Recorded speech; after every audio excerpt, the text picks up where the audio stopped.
Assalamualaikum warahmatullahi wabarakatuh. Perkenalkan, nama saya Tigor Nelson Sinaga dengan nomor induk mahasiswa 22114725. Saya berasal dari kelas 22 S1 IF03. Pada kesempatan kali ini saya akan membahas mengenai transformasi atau perubahan dari komputer dari masa ke masa. Oke, jadi di sini saya akan menjelaskan mengenai sejarah komputer dari mata kuliah organisasi dan arsitektur komputer.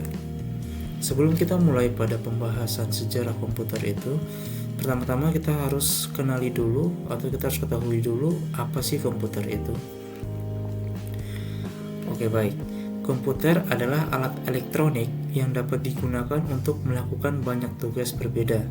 Ini bekerja seperti otak mesin yang dapat membantu kita menjalankan berbagai pekerjaan dan menyimpan informasi juga.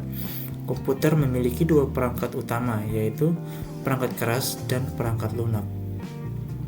Sebagian besar kegiatan yang dilakukan manusia di era modern ini pasti menggunakan komputer. Karena komputer ini sudah bertransformasi menjadi lebih baik pada saat ini, dan segala hal yang kita lakukan itu pasti tidak jauh dari yang namanya serba online. Perangkat komputer yang awalnya ditujukan hanya sebagai sarana penunjang pekerjaan, kini sudah menjadi suatu kebutuhan yang wajib dimiliki oleh masyarakat. Sebelum dilengkapi oleh fitur yang serba canggih seperti sekarang ini, perkembangan komputer ini diawali dari sebuah inovasi sederhana yang lahir sejak tahun 1800-an. Nah, komputer ini juga banyak digunakan untuk banyak hal, seperti menulis surat, membuat presentasi seperti saat ini, bermain game, menjelajah internet, belajar, dan bahkan untuk menggambar. Dan komputer ini juga membantu kita untuk bekerja lebih cepat dan juga lebih efisien dalam banyak hal.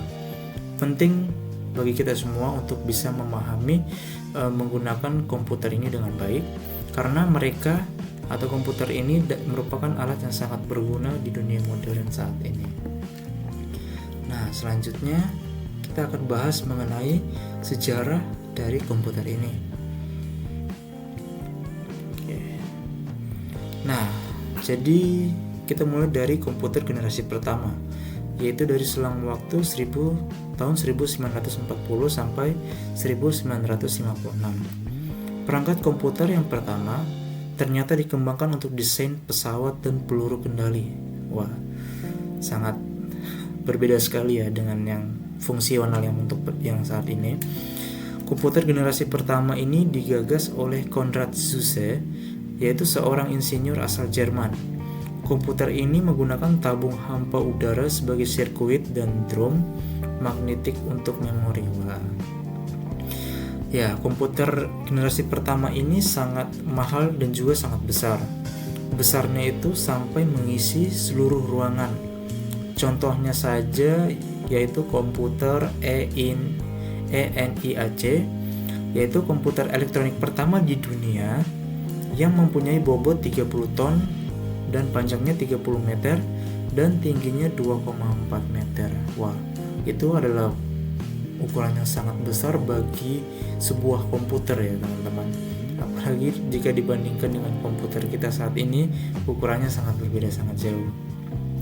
Komputer generasi pertama juga mengandalkan yaitu machine language, yaitu level bahasa pemrograman paling rendah yang bisa dimengerti oleh komputer.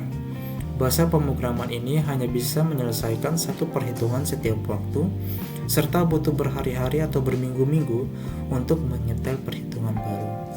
Ya, itulah sebuah progres dari komputer generasi pertama ini.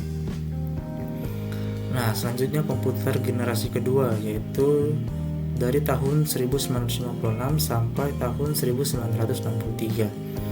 Nah, pada tahun ini diciptakannya transistor. Pada masa ini mengubah komputer generasi pertama. Transistor menggantikan tabung hampa dan memulai mengembangkan komputer generasi kedua. Transistor jauh mengungguli tabung hampa dan memungkinkan komputer untuk menjadi lebih kecil, cepat, murah, dan hemat energi. bila dibandingkan dengan pendahulunya. Selain itu, pada generasi ini juga dilakukan pengembangan memori inti magnetik. Ya, jadi pada generasi kedua ini sudah mulai ada transformasi ya, dari segi bahannya yang sebelumnya kita menggunakan yang sebelumnya pada generasi pertama itu menggunakan tabung hampa. Nah, pada generasi kedua ini dia mulai menggunakan transistor dan tentu menjadi lebih kecil, cepat, murah, dan hemat energi juga. Nah, kita melangkah ke generasi selanjutnya, yaitu generasi ketiga pada tahun 1964 sampai 1971. Nah, pada generasi ini Jack Billy menciptakan integrated circuit chip atau yang kita biasa sebut dengan IC. IC ini merupakan kepingan kecil yang mampu menampung banyak komponen menjadi satu. Jadi komputer pada generasi ketiga ini menjadi lebih kecil, cepat, dan murah. Pada masa ini memungkinkan juga untuk dipasarkan ke khalayak umum. Nah, jadi komputer pada generasi ketiga ini sudah mulai menjadi modern dan bisa mulai untuk diperjualbelikan ke khalayak umum karena mungkin dari segi ukurannya sudah kecil dan juga segi chipnya yang sudah mumpuni sehingga memungkinkan kita untuk memilikinya. Nah, selanjutnya yaitu komputer generasi keempat. Generasi keempat ini dimulai dari tahun 1971 hingga sekarang.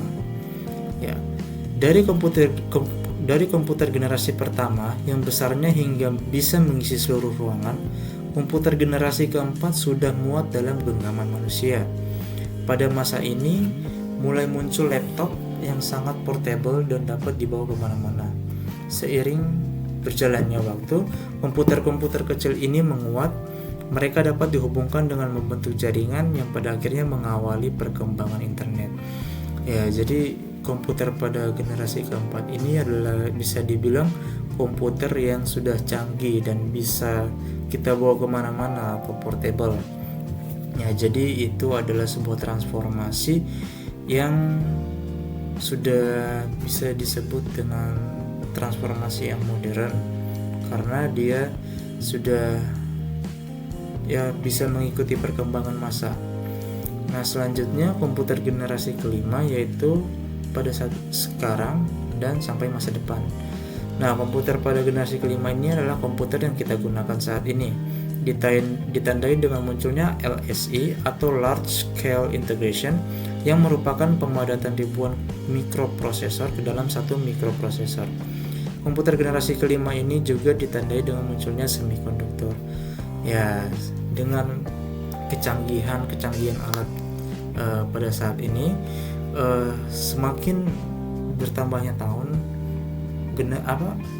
transformasi laptop ini juga semakin canggih seperti komputer generasi kelima yang kita punya saat ini. Mungkin sekian penjelasan dari saya mengenai apa sih itu komputer dan bagaimana sejarah komputer dari masa ke masa. Lebih kurangnya saya mohon maaf.